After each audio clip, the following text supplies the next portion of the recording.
Hi, thanks for joining me today. I'm going to be making keto nachos.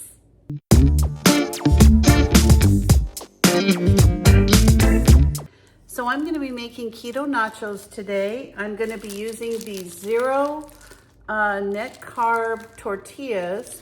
I actually got these at a local discount grocery store that I go to. On the back, you can see that the total carbohydrates are 7 and the fiber is 7, which leads you to a net carb of 0. So I'm gonna cut these into quarters. I'm gonna just spray them with a little bit of cooking spray and put them in the air fryer and see if I can get some tortilla chips made out of these.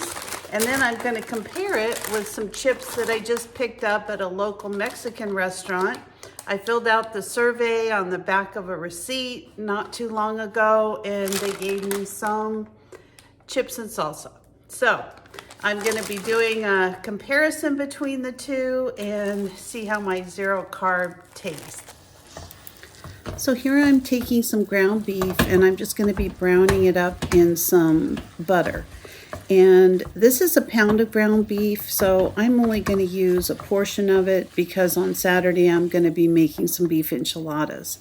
So I will get this completely cooked and then I'm going to be adding a couple of other items to it.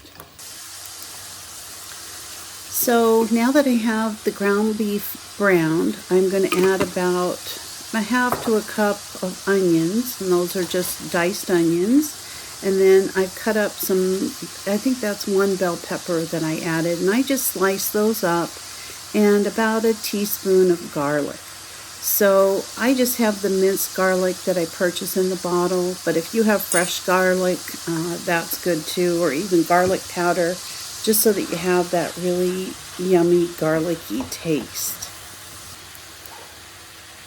Now this is the meat flavoring that I'm using. I'm using ground beef, but you could use shredded beef, chicken, pork, anything you want to your nachos. I'm just adding a little bit of salt and pepper and just kind of cooking it up until the vegetables are soft and the ground beef is completely cooked.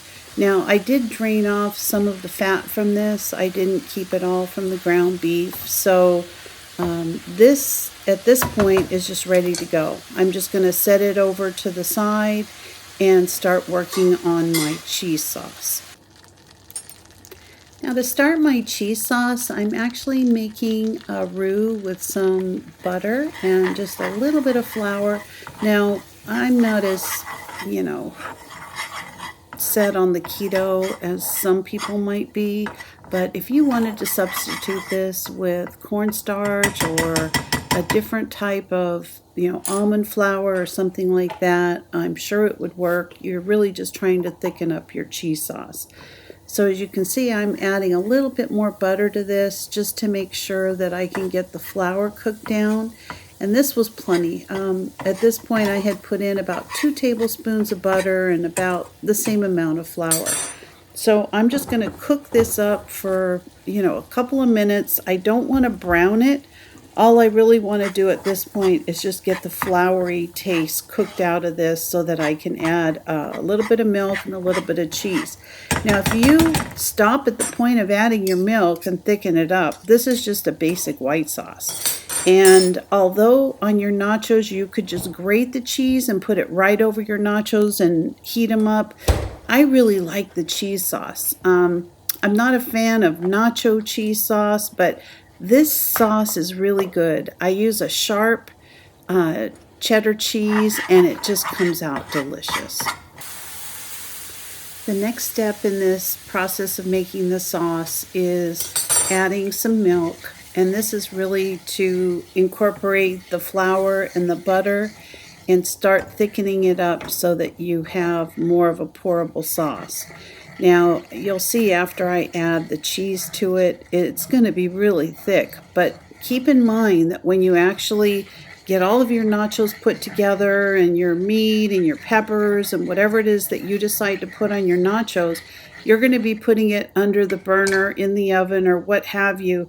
So you want that a little bit thick because it will start to melt a little bit, and if it's really runny, it's not going to work. So here I'm just thickening up the sauce, and the next step will be adding the cheese. So now that I've got my sauce starting to thicken up, I'm going to go ahead and add my sharp cheddar cheese to it, and then I'm going to have a sauce that I'll be able to pour onto my nachos.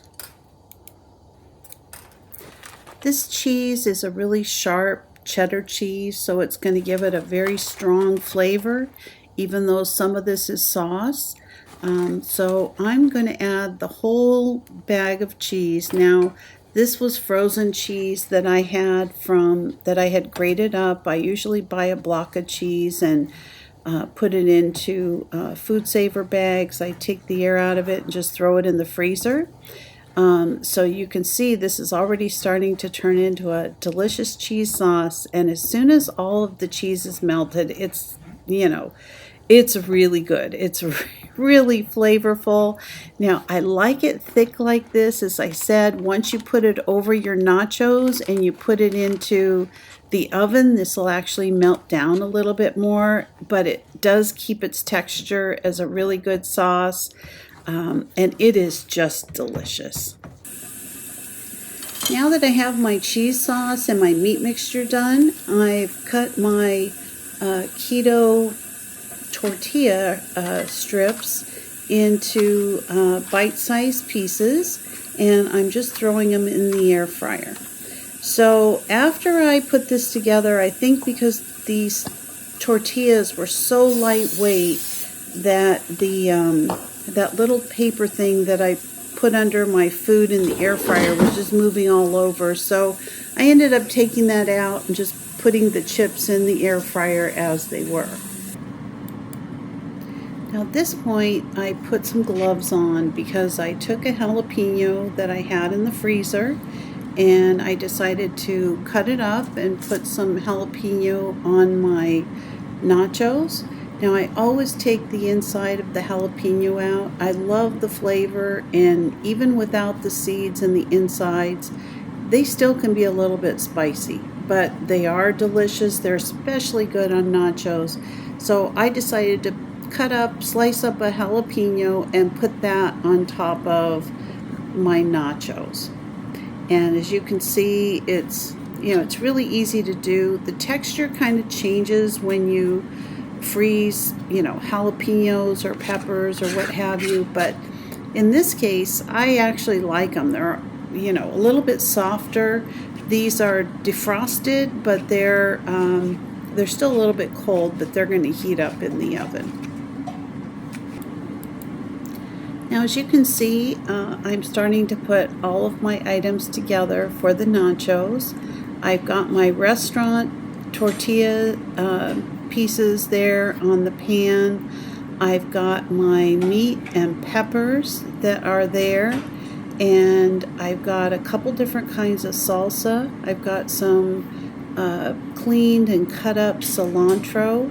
I've got some jalapenos, some sour cream, some of this cheese sauce that I made, and then one of the things I do when I get a glut of avocados is that I actually make the guacamole ahead of time and I freeze it. It's just really easy to do as long as you get all the air out of the bag. It works really good. So I just defrost it really quickly, and then I'm ready to go. So here you can see my tortilla strips that I put in the air fryer. Those, I've got some corn chips, and then I've also got some, I guess they're like a flour tortilla, but they're very good. Now, the corn chips are not keto friendly, but I was doing a comparison, so I decided to add all that. So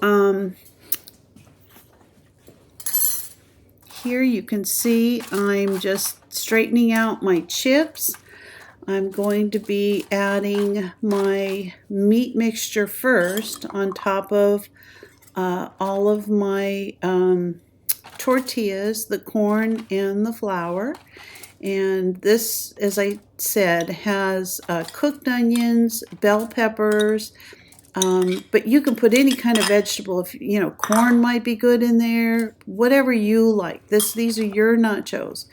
You can see my guacamole that I thawed out. I'm going to go ahead and just put that into a bowl so that I can serve it onto my nachos as soon as those come out.